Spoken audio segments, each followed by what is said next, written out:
Aos 95 anos, Clint Eastwood pronunciasse finalmente sobre Robert Redford. Clint Eastwood nasceu Clinton Eastwood Jr. a 31 de maio de 1930 em São Francisco, na Califórnia. Desde jovem que a educação de Eastwood foi marcada pelas realidades econômicas da Grande Depressão, uma vez que a sua família se mudava frequentemente em busca de trabalho antes de se estabelecer finalmente em Piedmont, na Califórnia. Alto e esguio, com uma confiança tranquila e uma beleza rústica. A vida de Eastwood na sua juventude não o direcionou imediatamente para o estrelato em Hollywood. Trabalhou em diversos empregos, incluindo nadador e salvador, bombeiro florestal e operário siderúrgico, enquanto desenvolvia lentamente um interesse pela representação.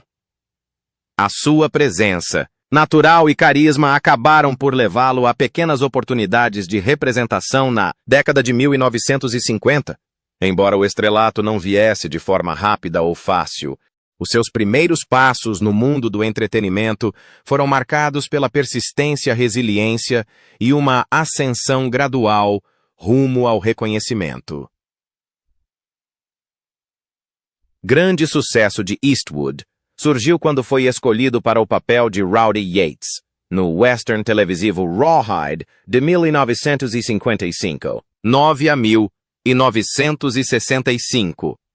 A série deu-lhe a oportunidade de exibir a sua postura estoica e presença imponente em cena, qualidades que se tornariam imagens de marca da sua carreira. No entanto, a sua verdadeira transformação em estrela internacional ocorreu quando viajou para a Itália para colaborar com o realizador Sergio Leone na já lendária trilogia dos dólares, composta por filmes de western spaghetti, por um punhado de dólares, 1964. Por mais alguns dólares, 1965 e Três Homens em Conflito, 1966. Tal como O Homem Sem Nome, Eastwood concebeu um novo tipo de herói do faroeste.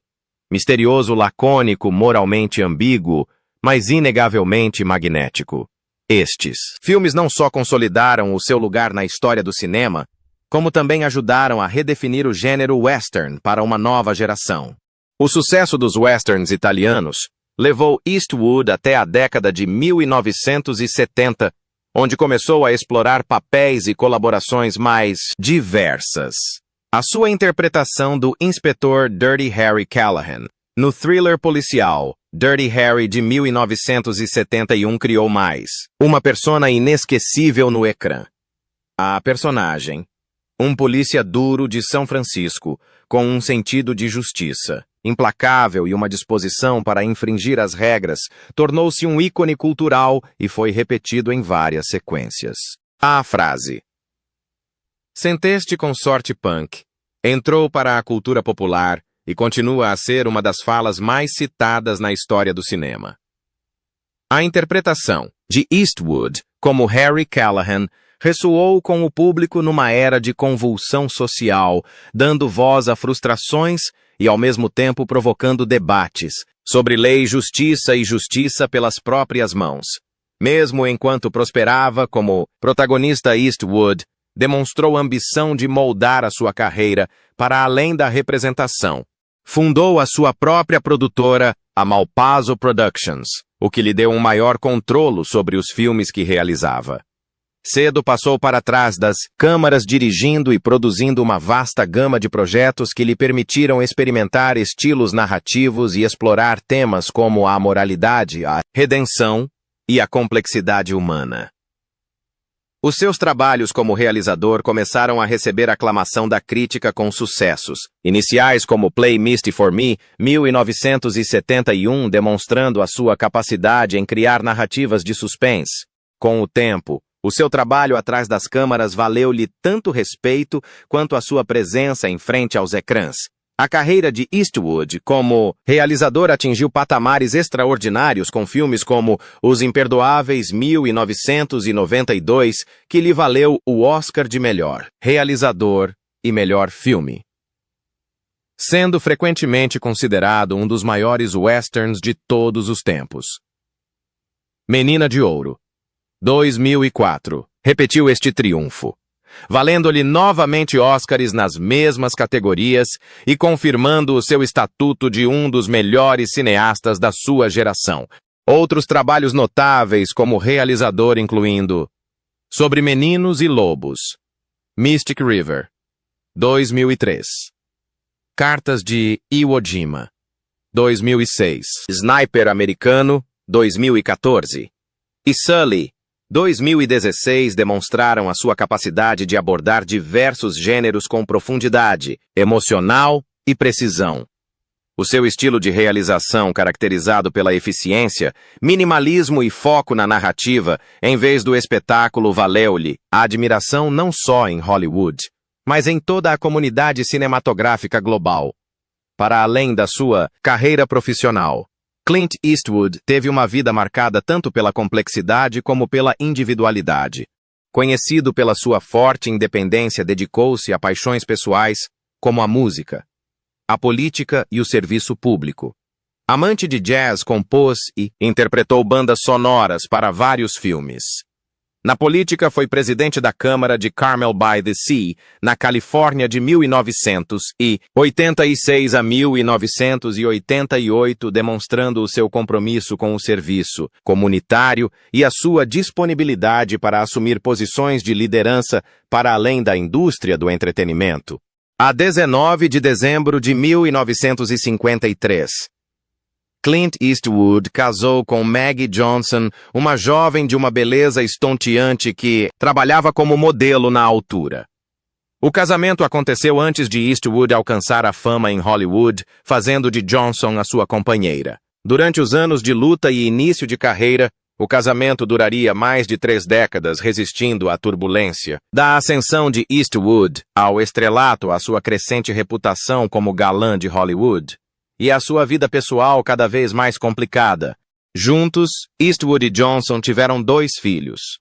O primeiro, Kyle Eastwood, nasceu em 1968 e construiu uma carreira de sucesso como contrabaixista e compositor de jazz, criando a sua própria identidade na indústria musical, em vez de seguir os passos do pai na representação. A segunda filha, Alison Eastwood, nasceu em 1972 e mais tarde dedicou-se também à representação e à realização, participando em filmes e acabando por trabalhar atrás das câmaras. No entanto, o casamento foi frequentemente marcado pelos casos extraconjugais de Eastwood, que eram bem conhecidos nos círculos de Hollywood. Após anos de tensão, Clint e Meg separaram-se finalmente e o divórcio foi oficializado em 1984. Os relatos sugerem que, como parte do acordo, Meg Johnson recebeu entre 25 e 30 milhões de dólares, uma quantia substancial que refletia tanto o sucesso financeiro de Eastwood na altura como a duração da união. Enquanto ainda estava casado com Johnson, Eastwood envolveu-se romanticamente com a bailarina e atriz Roxanne Tunis. O relacionamento começou em 1959 e durou até cerca de 1973, coincidindo em grande parte com o seu casamento. Foi durante esta relação que Eastwood teve o seu primeiro filho fora do casamento. Uma filha chamada Kimber, nascida em 1964. A existência de Kimber não foi reconhecida publicamente na altura e permaneceu relativamente privada durante muitos anos, enquanto Eastwood manteve uma imagem pública cuidadosamente controlada. Roxanne Tunis era conhecida por fazer parte do panorama de Hollywood como duplo e dançarino, e a sua longa ligação com Eastwood sugeria uma relação tanto pessoal como profissional. A relação acabou por chegar ao fim, mas foi um dos casos amorosos mais significativos do início da complicada trajetória amorosa de Eastwood. Em 1975, Clint Eastwood iniciou um novo capítulo na sua vida pessoal ao passar a viver com a atriz Sandra Locke. Relação entre os dois foi amplamente divulgada e durou quase 14 anos. Período em que contracenaram em vários filmes, entre os quais A Fora da Putz da Lei Josie Wales, 1976, Die Hard, 1978, Bronco Billy, 1980 e Impacto Fulminante 1983. A parceria do casal não era apenas romântica, mas também profissional, com Locke a tornar-se uma presença constante e reconhecível nos filmes de Eastwood. Para o mundo exterior, o seu relacionamento parecia sólido, mas nos bastidores estava repleto de complicações. Eastwood terá sido infiel durante grande parte do tempo em que estiveram juntos, envolvendo-se em múltiplos casos extraconjugais e tendo pelo menos 3 filhos com outras mulheres. Durante esse período, Locke falou mais tarde publicamente sobre a traição que sentiu e o término definitivo em abril de 1989 foi amargo, levando a uma série de processos judiciais e disputas públicas. A relação com Locke marcou um dos períodos mais dramáticos e amplamente discutidos da vida amorosa de Eastwood, sublinhando as tensões entre a sua imagem pública e o seu comportamento privado. Entre os casos que Eastwood manteve enquanto esteve com Locke, destaca-se uma relação pouco divulgada com Jocelyn Reeves, uma assistente de bordo. O romance foi mantido em segredo durante anos, mas resultou no nascimento de 2 filhos. O filho Scott Eastwood nasceu em 1986 e seguiu as pisadas do pai como ator, participando em filmes como Uma Longa Viagem, 2015, e Círculo de Fogo, A Revolta, 2018. A filha, Catherine, nasceu em 1988 e seguiu uma carreira como argumentista e atriz ocasional. A relação com Reeves foi mantida em segredo e Eastwood só reconheceu publicamente Scott e Catherine como seus filhos.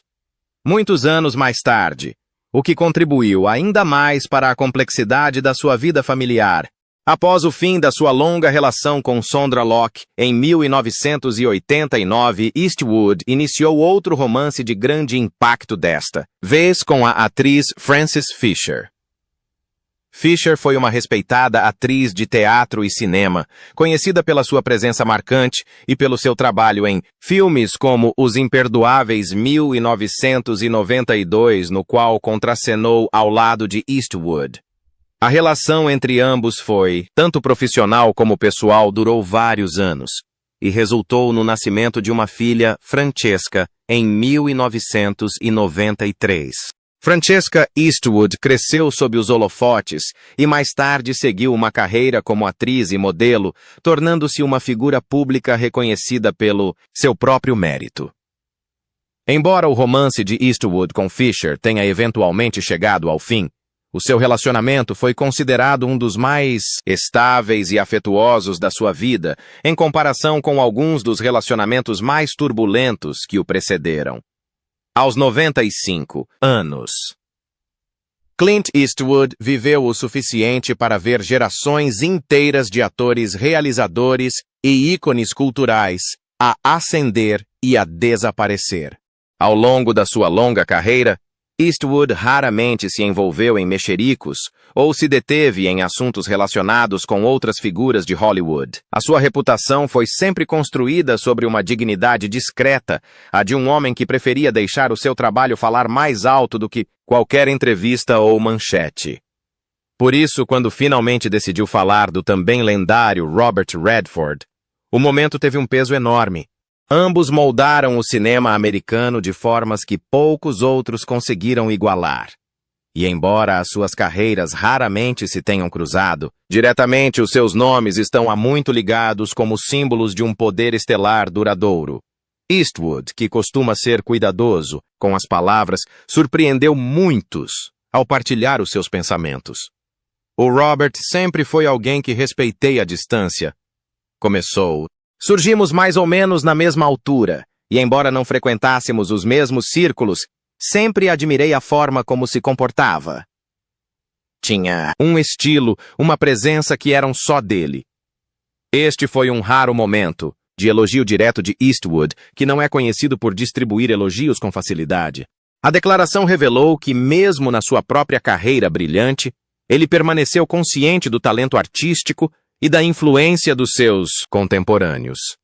Os dois atores representam diferentes arquétipos da masculinidade americana. Eastwood tornou-se o rosto robusto do western, o pistoleiro silencioso cujo olhar penetrante podia dominar uma cena sem uma única palavra. Redford, por outro lado, personificava um charme refinado, o galã de cabelos dourados que combinava o carisma com a vulnerabilidade emocional. Juntos representavam dois lados da mesma moeda cultural e Eastwood parecia reconhecer essa dualidade. Ele não era como eu explicou Eastwood, e esse era o objetivo. Fazia o que fazia melhor do que ninguém e funcionava. Não se podia confundir Redford com mais. Ninguém, fãs e críticos, imaginaram frequentemente como teria sido se os dois ícones tivessem partilhado o ecrã. A combinação da postura estoica de Eastwood com o carisma natural de Redford poderia ter sido eletrizante, mas nunca chegou a acontecer. O próprio Eastwood chegou a comentar isso. As pessoas perguntavam-me sempre: por que é que nunca fizemos um filme juntos? A verdade é que o momento nunca coincidiu. Ele tinha os projetos dele, eu tinha os meus e nenhum de nós queria abdicar do que estávamos a fazer. Mas acho que não precisávamos de fazer um filme juntos para reconhecer o que o outro representava. Ele fazia o que fazia e eu fazia o que fazia. Apesar de nunca terem colaborado, as suas carreiras seguiram muitas vezes em paralelo.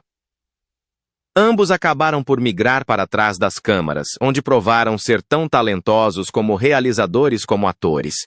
Eastwood construiu uma reputação pela sua narrativa crua e emocionalmente impactante, enquanto Redford criou o Festival de Sundance, nutrindo vozes independentes que remodelaram o cinema moderno.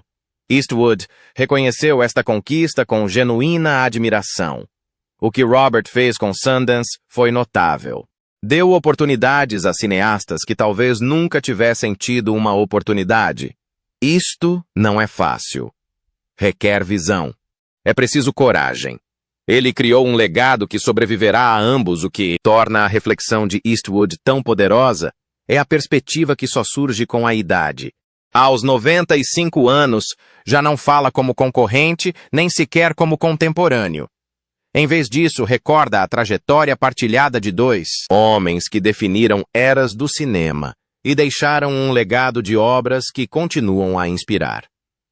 Acho que quando se chega à minha idade, começamos a pensar nas pessoas que seguiram o mesmo caminho, disse Eastwood em voz baixa. Robert era uma dessas pessoas, portava-se com elegância, e isso é algo que sempre respeitei. Hollywood não é um lugar fácil para se manter dignamente intacta. Ele conseguiu. O comentário foi típico de Eastwood, ponderado, discreto, mas repleto de significado. Não foi extravagante nem sentimental, mas sim sincero. Em poucas palavras, conseguiu captar a essência da contribuição de Redford para o cinema, ao mesmo tempo que revelava algo de si próprio durante décadas. O público admirou Eastwood pela sua força, pelo seu silêncio e pelo seu domínio do ecrã. Mas nesta fase final da sua vida, a sua disponibilidade para falar abertamente sobre os seus pares mostra um outro lado. Um lado de reflexão, humildade e gratidão. As palavras de Eastwood sobre Redford servem tanto como uma homenagem como um lembrete, no mundo de Hollywood onde os egos frequentemente colidem e as rivalidades dominam as manchetes. Dois gigantes do cinema conseguiram coexistir, cada um trilhando o seu próprio caminho na história. Não precisávamos de competir, concluiu Eastwood. Ambos encontramos o nosso caminho e fico feliz por ele estar lá a fazer o que fez. Os filmes são melhores por causa disso.